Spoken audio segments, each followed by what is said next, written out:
Hello folks, my name is Mark, this is Why I Hate the World. How you guys doing? This is time for Things I Do Not Care About for October of 2018. So let's jump right into it. Let's see. A little while ago, Elon Musk went on Joe Rogan's podcast and smoked weed, and Tesla stocks went down.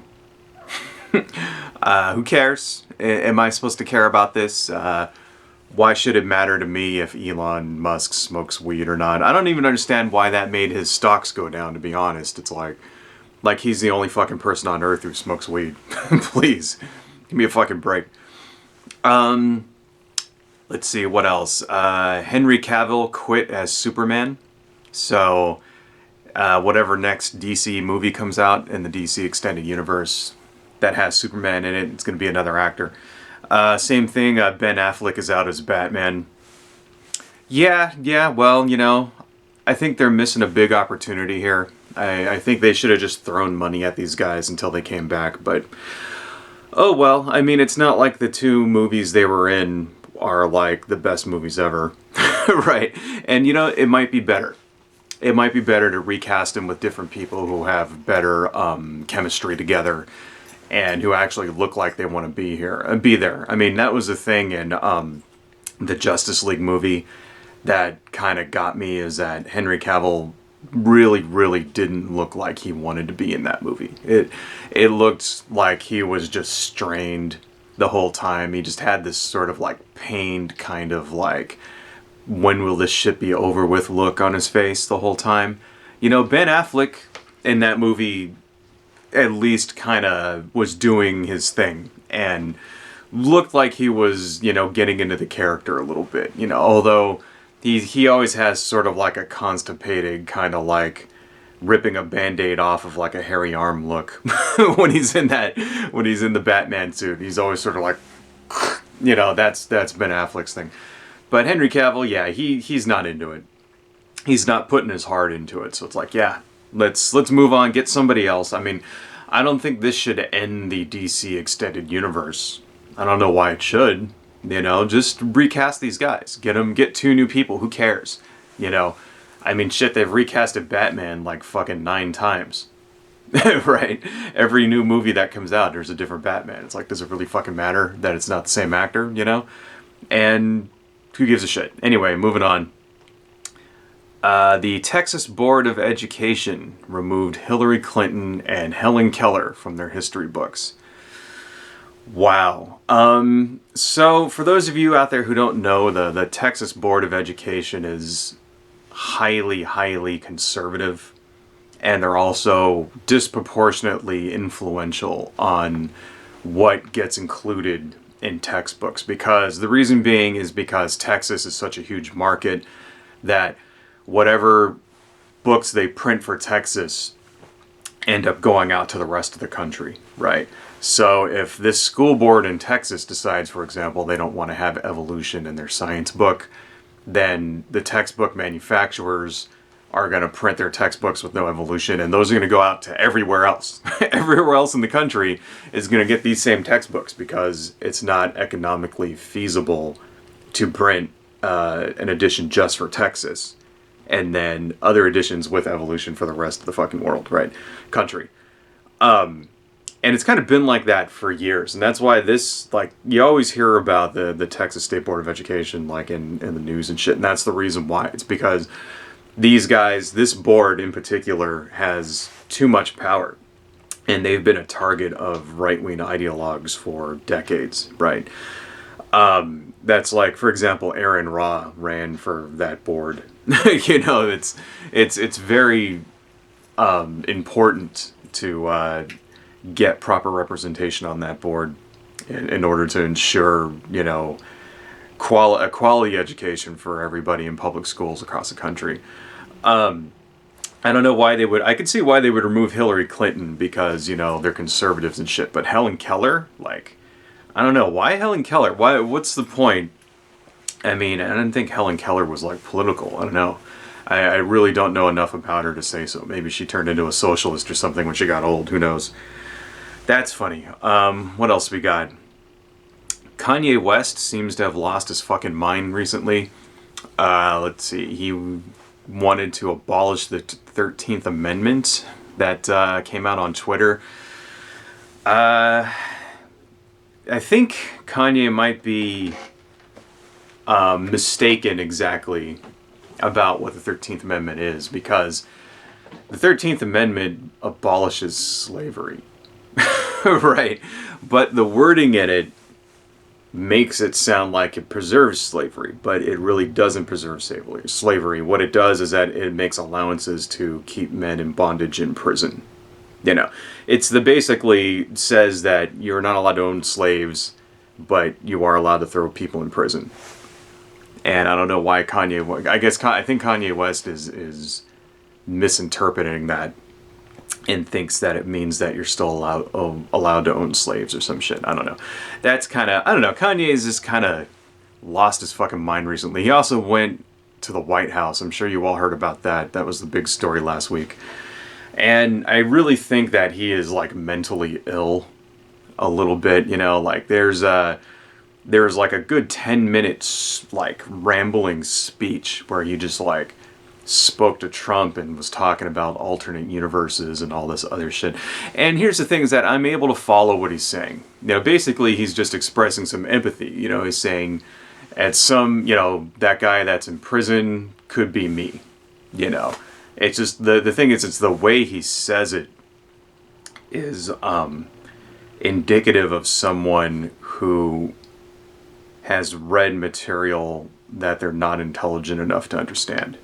Like, you ever get that friend who, like, you know, discovers books are a thing for the first time in their lives and decides to read up on science or philosophy or something, and they'll read something like, say, A Brief History of Time, or they'll read, like, you know, something like that, or some philosopher out there, you know, that, whatever, and they'll try to frame their lives in context of that book and just totally, like, misunderstand it.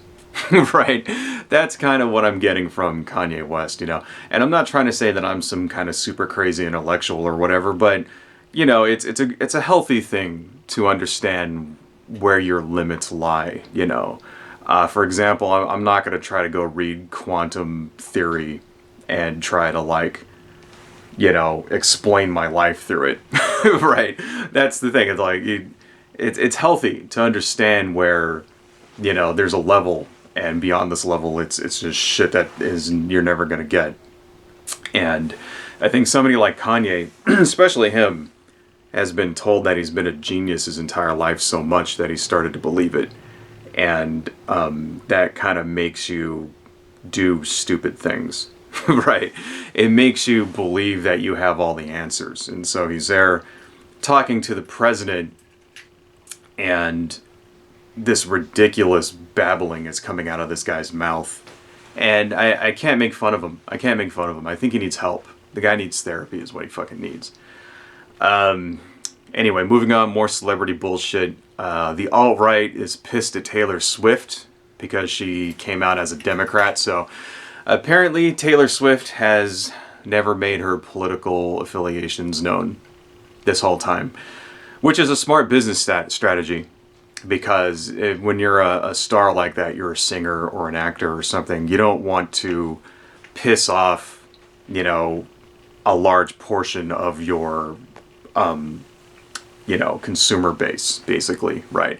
So that's why you never see, you know, people in her position making political statements beyond the usual safe kind of vanilla things like don't pollute and stuff like that, right? You know, vote. Don't pollute. Like, you'll see him doing that kind of things. Kids don't do drugs. You'll see that. But you'll never see him straight out endorse like a candidate or whatever. Right. But Taylor Swift has done that. And apparently the alt-right has kind of fucking lost their shit over that. And I didn't know this, but I guess in alt-right circles, they kind of thought she was like one of them. Right. I didn't know that. I didn't know that. Now, I don't know if it was because they just like, because she's white and beautiful, and they just want her to be, you know, their fucking waifu or whatever, or their waifu, right?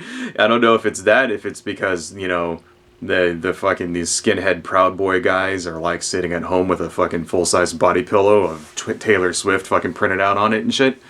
If that's the fucking reason, or if like maybe they were interpreting her lyrics to be like a, you know, some kind of secret alt-writer shitposter thing or what.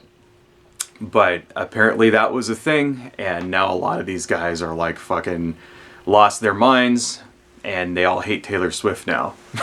And I just think that shit's funny, you know. It's funny because this is the free speech crowd. You know, let's not forget that, okay? The alt-right, the fucking people like Jared, you know, Taylor and fucking, who's the Gavin McGinnis, that fucking asshole piece of shit guy. And, you know, all those people, they're like the fucking people, you know, Ben Shapiro, those guys. They're like the free speech champions now, and they should be able to say whatever you want. You should be able to act and say however you want, and nobody should disagree with you, kind of thing. And it's funny how they love all that free speech, except when somebody has some speech that they don't agree with, then they fucking like lose their fucking minds. And it's every fucking time, free speech, oh, you're saying shit I don't like, you know, and I don't know. It just couldn't get more hypocritical. Let's see, moving on to some Trump news. Trump had some toilet paper on his shoe as he was climbing into Air Force One. Real classy there, Mr. President. I can't believe that nobody told his ass. I just think that shit's funny because any other president, somebody would have said something, right? This is what I take away from this, because you would look at this and be like, oh, that's just some tiny little ha, that's funny, you know. Every president has gaffes, and yeah, they do. You know, every president trips and stumbles or says something, does something stupid, or fucking, you know, pukes at a state dinner or whatever, right? But here's the thing, is that, let's say Obama was walking with some fucking, you know, toilet paper on his shoe, right? And somebody would have said something. Either someone in the car or somebody when he was leaving the fucking bathroom. One of the Secret Service guys would have said, Mr. President, look down there. And he went, oh yeah, thanks. That would have happened.